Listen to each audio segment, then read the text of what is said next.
Assalamualaikum warahmatullahi wabarakatuh. Kehormatan, harga diri adalah mahkota yang dimiliki oleh setiap insan di dalam sanubari. Mereka akan merasa hina jika mahkota tersebut jatuh, rusak, lalu diinjak-injak. Perasaan inilah yang akan ada di benak para korban pelecehan seksual atau pemerkosaan.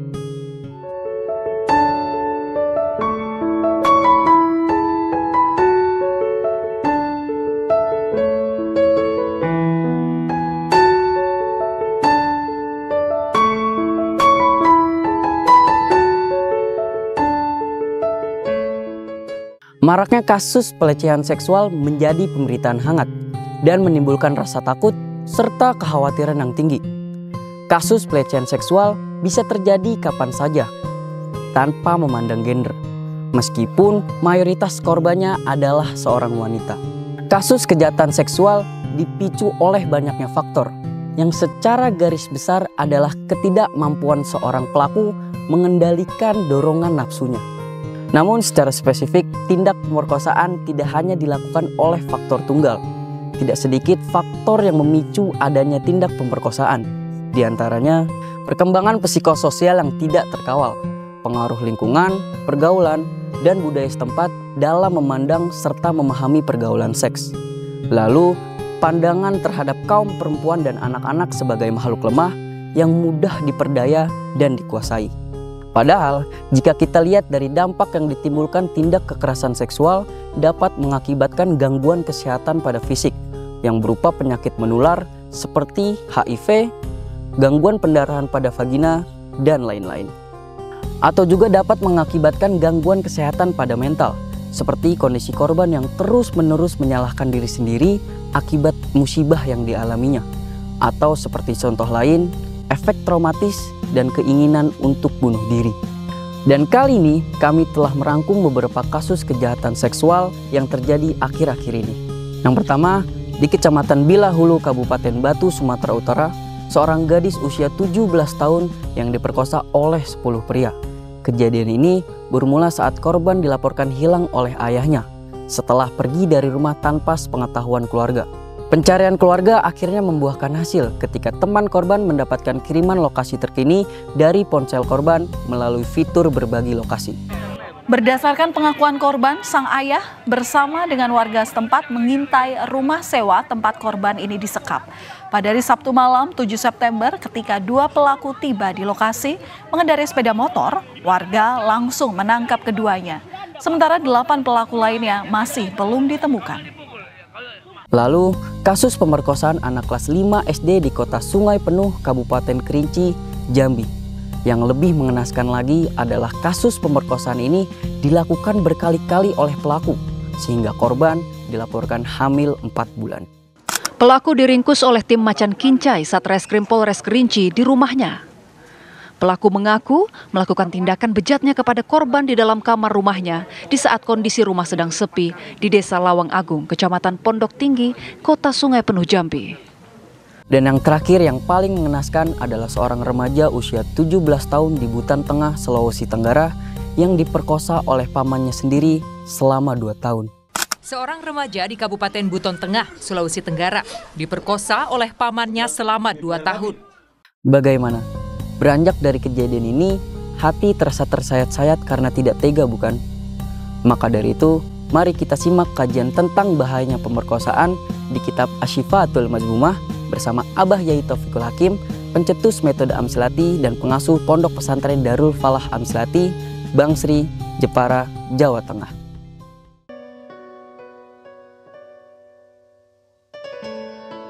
Bismillahirrahmanirrahim.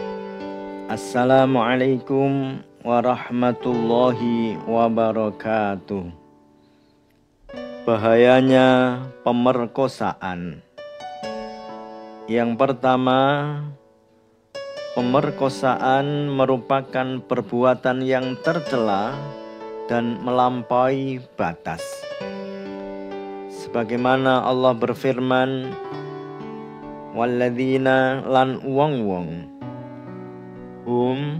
kang utawi alladzina li furujihim marang piro-piro verjine alladzina hafizuna iku padha ngreksa kabeh illa ala azwajihim kejaba ing atase bojo-bojone alladzina auma utawa barang malakat kang miliki aimanuhum apa pira-pira tangan tengene alladzina fa innahum mongko sak temene alladzina ghairu malumina iku ora dipaidu kabeh.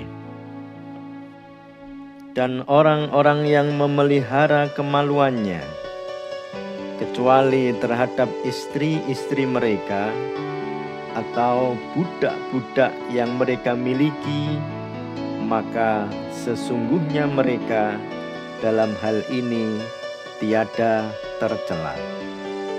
Faman mongko utawi sapane wong ibtagha iku numprih sapa man wara adzalika ing dalem sakburune mengkono-mengkono kang sinebut faulaika mongko utawi mengkono-mengkono wong akeh hum ya ulaik al aduna iku wong kang liwati wates kabeh. Barang siapa mencari di balik itu, maka mereka adalah orang-orang yang melampaui batas. Quran Surah Al-Mu'minun ayat 5-7. Di dalam tafsir Al-Qurtubi halaman 342 dijelaskan bahwa yang dimaksud dengan ibtagha di dalam ayat ini adalah orang yang mencari pelampiasan hajat seksualnya pada selain istri dan budak perempuan yang mereka miliki. Bahaya pemerkosaan yang kedua termasuk riba yang paling besar karena merusak kehormatan orang lain dan dosanya lebih tinggi daripada menikahi ibunya sendiri. Sebagaimana Rasulullah Shallallahu Alaihi Wasallam bersabda, Inna min arbar riba sak temene iku saking paling ribone riba al istitolata apa ngrusak utawa ndawakake omongan fi irdil muslimi ing dalem kehormatane wong Islam bi ghairi haqqin kelawan tanpa hak. Sesungguhnya termasuk riba yang paling besar adalah merusak kehormatan seorang muslim dengan tanpa hak. Hadis riwayat Imam Ahmad dan Abu Dawud. Sebagaimana Rasulullah Shallallahu Alaihi Wasallam bersabda, ar-riba utawi ribo salah satun iku telu wa sab'una lan 70 baban apane pintune aisaruha utawi paling ringan-ringane dosane 73 mislu ayang kiha iku sepadane yen to nikah rajulu sapa wong lanang ummahu ing ibune rajul. Wa inna arbar riba lan sak temene paling ribone riba irdur rajuli iku merusak kehormatane wong lanang al muslimi kang Islam. Riba memiliki 73 pintu. Paling ringan dosanya seperti seseorang menikahi ibunya sendiri, dan sungguh tingkatan riba yang paling parah setingkat dengan seseorang yang melecehkan kehormatan seorang muslim. Hadis riwayat Imam Al-Hakim. Bahaya pemerkosaan yang nomor 3. Pemerkosaan adalah dosa besar dan tindakan orang yang sakit jiwa. Mufti Mesir Syauqi Ibrahim Alam mengatakan bahwa kekerasan seksual terhadap perempuan termasuk dosa besar dan tindakan yang paling keji dan buruk dalam pandangan syariat. Kekerasan seksual hanya lahir dari jiwa-jiwa yang sakit dan birahi-birahi rendahan, sehingga keinginannya hanya menghamburkan syahwat dengan cara binatang di luar nalar logik dan nalar kemanusiaan. Bahaya pemerkosaan yang nomor 4. Pemerkosaan merupakan perbuatan yang sangat terlarang dikarenakan merusak kehormatan dan masa depan orang lain. Sebagaimana hadis Rasulullah sallallahu alaihi wasallam, fa inna dima'akum mongko sak temene pira-pira getahe sira kabeh, wa amwalakum lan pira-pira bondone sira kabeh, wa a'radakum lan pira-pira kehormatane sira kabeh, bainakum ing dalem antarane sira kabeh, haramun iku haram, kahormati yaumikum kaya harame dinane sira kabeh, hala kang iki. Sesungguhnya darah kalian, harta kalian, dan kehormatan kalian semua itu haram untuk dilanggar oleh kalian, sebagaimana haramnya atau kesucian hari kalian ini. Hadis riwayat Imam Bukhari. Bahaya pemerkosaan yang nomor 5. Mendapatkan had dan membayar mahar atau ganti rugi. Syekh Sulaiman Al-Baji berkata, perempuan yang dipaksa atau diperkosa, maka dia berhak untuk mendapatkan mahar yang setara dengan mahar yang pantas baginya dari orang yang memperkosa. Pelakunya juga dikenakan hukuman had.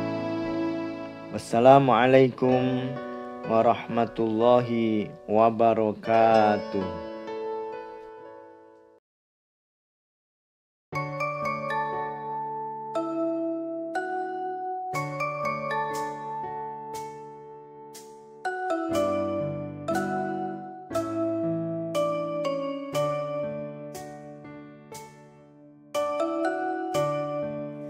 Allahumma sholli wa sallim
dosanya lebih besar dibanding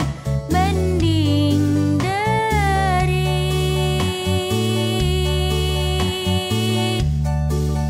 menikahi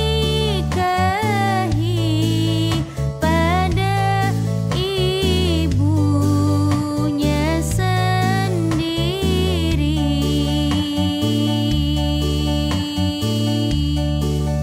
Pemerkosaan sungguh besar dosanya.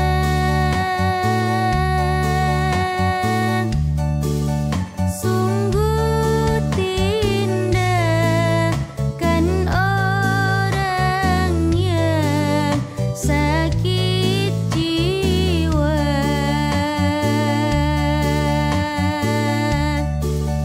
Pemerkosaan perbuatan terlarang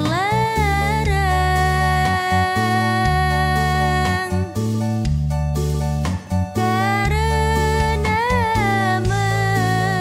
merusak masa depan orang.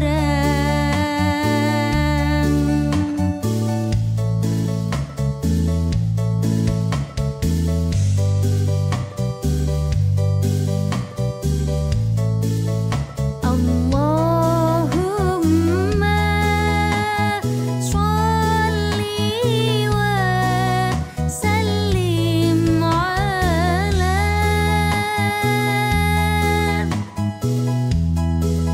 sayyidina wa maulana Muhammadin.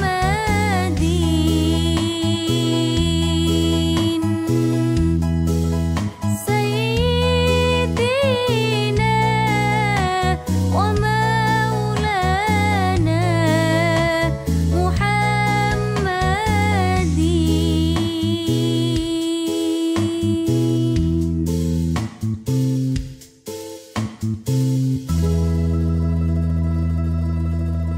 Demikian penjelasan tentang bahayanya pemerkosaan yang telah disampaikan oleh Abah Yai Taufikul Hakim di kitab Asyifatul Mazmumah.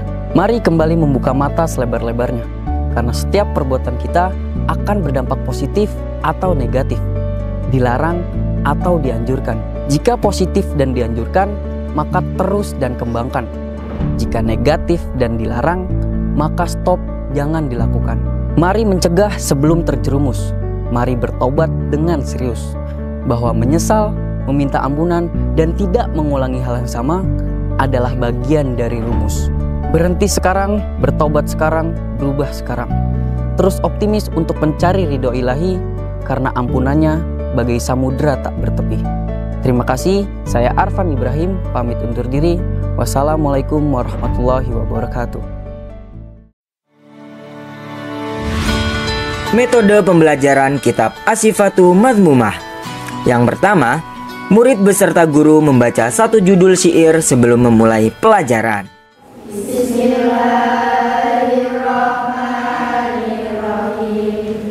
Orang yang kasar dijauhi sesama, dan tidaklah sempurna keislamannya, akan terhalang mendapat kebaikan. Dia mendapatkan pedihnya siksaan.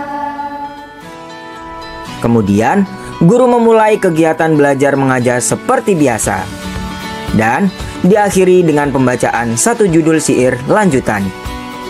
Dan untuk kaidah beserta dalilnya bisa dibaca secara mandiri.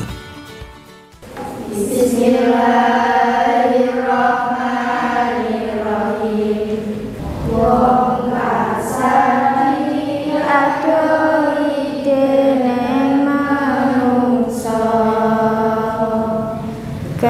keislaman teman ora sempurna, bakal kalingan oleh ing kebagusan. Allah Ta'ala paring siksaan.